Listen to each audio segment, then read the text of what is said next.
Let's talk some fantasy basketball. This is week 6 odds and drops over-under report coming up next on Beat the Odds. Don't go anywhere. Hello, sports fans. Welcome back to another episode of Beat the Odds. We're going to do the over-under report for week 6 in the fantasy basketball season. We're going to take a look at the top 5 drops that if you have them on your team, you should consider dropping. And of course, the top 5 ads where you can find in the majority of Yahoo leagues. To get us started here, we're going to do 2 guards, 2 forwards, and a center. We're going to start with Herbert Jones for New Orleans. 21 minutes per game, 71% owned in Yahoo leagues here. 8.3 points, 3.3 rebounds, 2.0 assists, 1.7 blocks, 33% from the field, 75% from the line. Doesn't really have a solid offensive role. He's not there for offense. They've got a crazy offensive machine there in New Orleans. They don't need Herbert Jones really to pitch in. He's more of a glue guy. But he's not getting a bunch of minutes. 21 minutes per game isn't really enough to be able to sustain a spot on many competitive leagues at the moment. And, of course, the team is healthy, which means less opportunities for Herbert Jones to get minutes and production. So he's just a unfortunate casualty of a stacked team, and I don't know if I would be... I don't think he's going to drop below 50%. Ownership here for Yahoo leagues, but I think he should be dropping probably about 10 to 15% over the course of the week if he doesn't keep his minutes going here and he can't get more production. Up next, we got John Wall for the Clippers. 22 minutes per game, 62% owned in Yahoo leagues, 13.8 points, 2.8 rebounds, 5.3 assists on 55% shooting from the field, 64 from the line.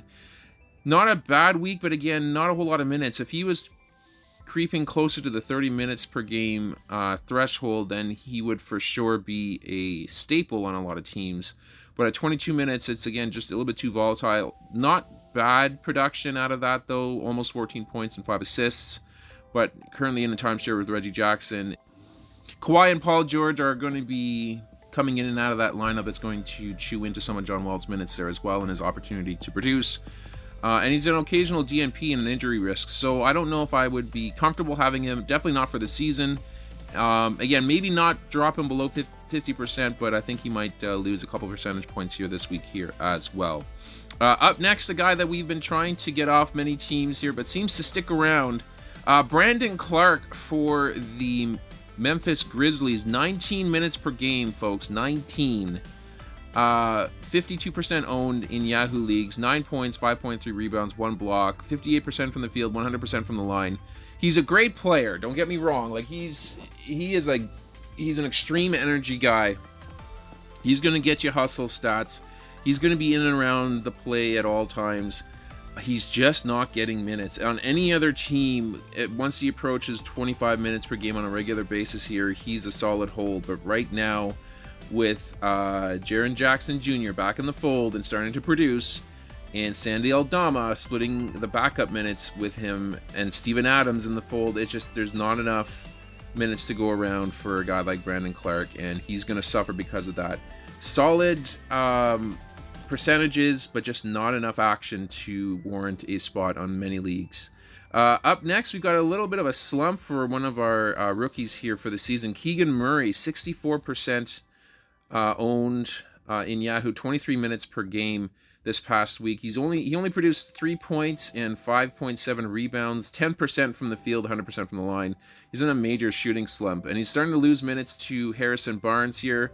And given that the team is actually off to a pretty solid start, that may chew into Keegan Murray's minutes as well, as they decide perhaps not to go to development mode because they're losing. They may try to see how far they can take this team this year, so Keegan Murray may not be getting as many opportunities in the near future here if he can't get out of his slump. And last but not least, for the Orlando Magic, someone who actually was doing really well with the injuries that they had there, but now that people are back, you're going to start to see him lose some minutes. It's Mo Bamba, 52% owned, 20 minutes per game, 8.3 points, 3 rebounds, 1.7 assists, 50% from the field, 100% from the line. Another person on a team that's just stacked with centers, and we haven't even seen Wendell Carter Jr. come back yet. He's going to chew into some major Mo Bamba minutes there as well once he's back. Now's the time to drop him from your teams, folks. He's back to the bench already. He's losing minutes to ball there as well, and he needs far more minutes to be viable. On another team, he may get to that 25 minutes per game mark. and would be a solid option. But with these Orlando Magic, doesn't seem like that's going to be the case. So go ahead and you can drop him without having to worry. Up next, we've got the top 5 ads. We're going to start in Detroit. We featured him last week. We're going to feature him again. Killian Hayes, 29 minutes per game, 44% owned in Yahoo leagues. He came up with 11 points, 3.8 rebounds, 7.3 assists, 1.3 steals, 40% from the field, 100% from the line. You're not getting him for his shooting percentage. You're getting him because he is a plus defender, and he's going to chip in with quite a few assists. And of course, Cade is gone indefinitely. We don't know exactly when he's going to be back or what the decision is around his surgery, if he's going to get it or not. So Killian Hayes is a great handcuff for that there as well. I imagine with Detroit near the bottom of the standings, I don't know if Cade's going to be rushed back into the lineup anyways. So Killian Hayes might be the way to go. So if he's available on your league, it now may be the time to pounce before you won't be able to get him. Up next for the Nets, we've got Seth Curry, 27 minutes per game, 34% owned in Yahoo leagues, 19 points, 2.3 assists, 2.7 rebounds, 2.3 rebounds, 2.7 assists, 4.3 three-pointers made on 58% shooting from the field, 100% from the line. He's a Curry. What can I say? Of course, you're not going to find Steph Curry on this list ever, but Seth Curry is quite capable on going on hot streaks, and he's currently on a heater right now. And on top of that, Joe Harris is in a major struggle for shooting, which is giving Seth Curry some big minutes off the bench. He's a certified sharp shooter, so you're going to get shots and buckets, and you're not going to get a ton else. Like, he's not going to get you a bunch of assists or anything like that. There are a bunch of steals. He's not really a defender, but he can certainly put up some shots. So if you're in the need for some scoring, Seth Curry is a really good option for you to look at here this week. Next up for the Heat, we've got Caleb Martin. 40 minutes per game last week, 39% owned. 40 minutes per game, that just screams ownership for me. 18 points, 7 rebounds, 3 assists, 2 steals, 60% from the field, 73% from the line. They are going through a rash of injuries, of course, in Miami. They're starting to get some guys back here. Butler's still out. Caleb Martin is seeing a lot of those minutes, so you're going to want to take a good look at him, at least in the short term. If he can still put up 25-30 minutes per game afterwards, he'd still be worth a roster spot in most leagues. He's getting you production across the board there as well, with really good shooting percentages, so definitely give him a look if you need a plug in that forward spot. Up next, another guy we've been hyping all year, and we just haven't seen the Yahoo rates go up yet. Patrick Williams for the Bulls, 28 minutes per game, 33% owned.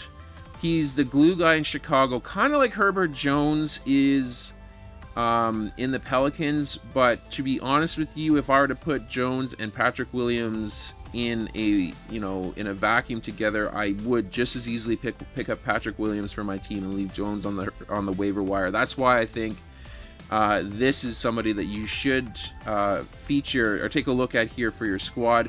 13 points per game, 4.3 rebounds, 1.3 assists, 1.3 blocks, 57% from the field, 83% from the line. He's going to get you solid threes and steals and blocks with good percentages with solid minutes. That's a recipe for success and going.